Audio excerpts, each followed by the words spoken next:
सीमा प्रश्न सुटेपर्यंत मध्यवर्ती महाराष्ट्र एकीकरण समिती शांत बसणार नाही। लोकशाही मार्गाने शक्य तेवढी आंदोलन करून मराठी भाषिकांच्या न्याय हक्कासाठी लढा सुरूच राहील, अशी ठाम भूमिका मध्यवर्ती महाराष्ट्र एकीकरण समितीचे अध्यक्ष प्रकाश मरगाळे यांनी व्यक्त केली आहे।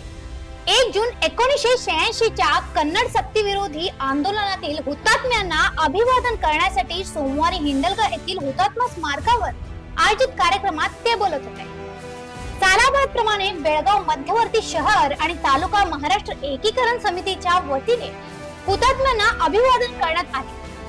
हुतात्म्यांचे बलिदान व्यर्थ जाऊ न देता सीमा प्रश्नाच्या सोडवणुकीसाठी एकजुटीने निर्णायक लढा देण्याचा निर्धार यावेळी व्यक्त करण्यात आला। या दिवशी 1986 ला कन्नड सक्तीविरोधी आंदोलन जे झालं त्या आंदोलनात 9 हुतात्मे झाले। 1 जूनला हिंदलग्याला गोळीबार झाला, तिथं 3 हुतात्मे झाले।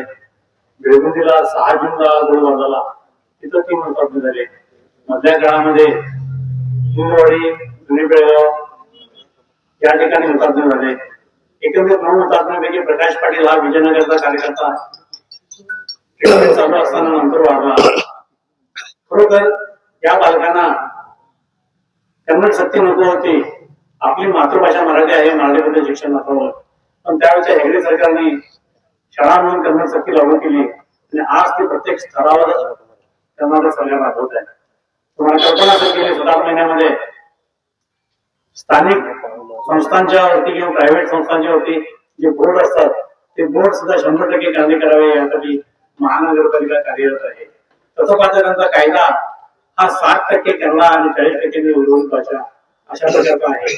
पण दुर्दैवानं आमचेच लोक काही ठिकाणी कायदा काय आहे याचा विचार न करता 100% कन्नड हे दुर्दैव आहे। या दृष्टीनं येत्या 22 जून रोजी आपण विराट मोर्चा आयोजित केलेला आहे। 22 जून तारीख का ठरवली तर त्या तारखेपासून महाराष्ट्राचं विधिमंडळ जे सुरू होत आहे त्यांना सुद्धा आपल्या या अडचणी कळाव्यात, आपल्या या समस्या समजाव्यात या दृष्टीनं 22 जून तारीख ठरवलेली आहे मध्यवर्तीनं।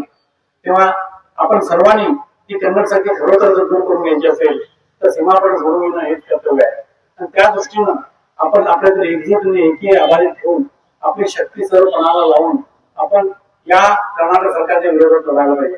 कर्नाटक सरकार प्रत्येक ठिकाणी आपल्या ताकदीचा उपयोग करून आम्हाला चिरडायचा प्रयत्न करतं आणि त्यामुळे आज बेळगावमध्ये मराठी स्वरूप न राहता कन्नडी स्वरूप प्राप्त करण्याचं त्यांचं जे ध्येय आहे ते आपण साध्य होऊन देता कामा नये। त्या दृष्टीनं आपण सर्वांनी एकत्रित राहून ज्याप्रमाणे आज आपण कर्नाटकसाठी अभिवादन करायला जमलेलो आहोत त्याचप्रमाणे आपल्या सर्व सहकार्यासह आपल्या मित्रासह या कन्नड सक्ती विरोधी आंदोलनातील प्रत्येक लढ्यामध्ये सहभागी व्हावं आणि 22 जूनच्या कार्यक्रम या मोर्चामध्ये आपण सर्व कार्यकर्त्यांनी मोठ्या संख्येनं सहभागी होऊन पुन्हा एकदा बेळगावातील मराठी माणसाची ताकद दाखवावी याची विनंती मी तुम्हाला करतो आणि त्याप्रमाणे आपण सर्वजण 22 जूनच्या मोर्चामध्ये हजर राहा। त्याच्या पुढे मध्यवर्ती महाराष्ट्र समिती ही सातत्याने लढे घेणार आहे आणि या सातत्यपूर्ण लढ्यामध्ये आपणही सहभागी व्हावं। जनता सहभागी झाल्याशिवाय सरकारचं लक्ष वेधून जात नाही। आपण म्हणतो महाराष्ट्र सरकार लक्ष देत नाही, पण महाराष्ट्र सरकारला लक्ष द्यायचं असेल तर आम्ही पहिला एकत्रितपणे उतरणं हे अत्यंत काळाची गरज आहे आणि त्या दृष्टीने 22 जूनला आपण पुन्हा एकदा आपली ताकद दाखवूया आणि त्यावेळी आपल्या सर्व समस्या काय आहेत ते डीसी समोर मांडून त्याप्रमाणे त्या निवेदनाची कॉपी महाराष्ट्र सरकारला करून आपण 29 जून रोजी का धरणे कार्यक्रम करणार आहोत याबद्दल सुद्धा पत्र पाठवलेलं आहे आणि त्या बाबतीत डीसीला इंटिमेशन दिल्यानंतर 3 तारखेला आपण डीसी ऑफिस समोर जमून ते डीसीला इंटिमेशन देणार आहोत 22 जूनच्या मोर्चावर। त्या दिवशी आपण सर्वांनी मोठ्या संख्येने डीसी ऑफिस सुद्धा यावं आणि इंटिमेशन देताना सुद्धा आपण ताकद दाखवावी अशा प्रकारे विनंती करून थांबतो। जय हिंद, जय महाराष्ट्र।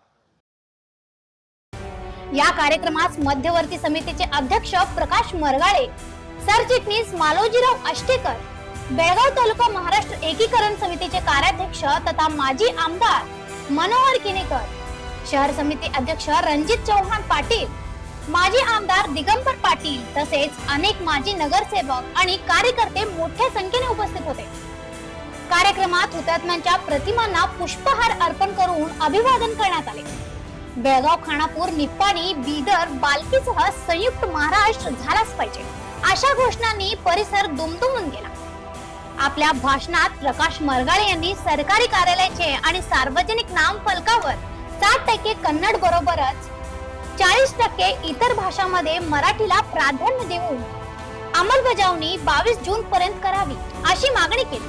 तसेच अंमलबजावणी न झाल्यास जिल्हाधिकारी कार्यालयावर भव्य मोर्चा काढण्याचा इशाराही त्यांनी दिला. कार्यक्रमात उपस्थित नेत्यांनी हुतात्म्यांच्या बलिदानातून प्रेरणा घेऊन सीमा प्रश्नाच्या सोडवणुकीसाठी मराठी भाषिकांनी एकजुटीने लढा सुरू ठेवावा असे आवाहन केले. अशा आणखीन अपडेटसाठी फॉलो करा व्हॉइस ऑफ अनुग्रामला.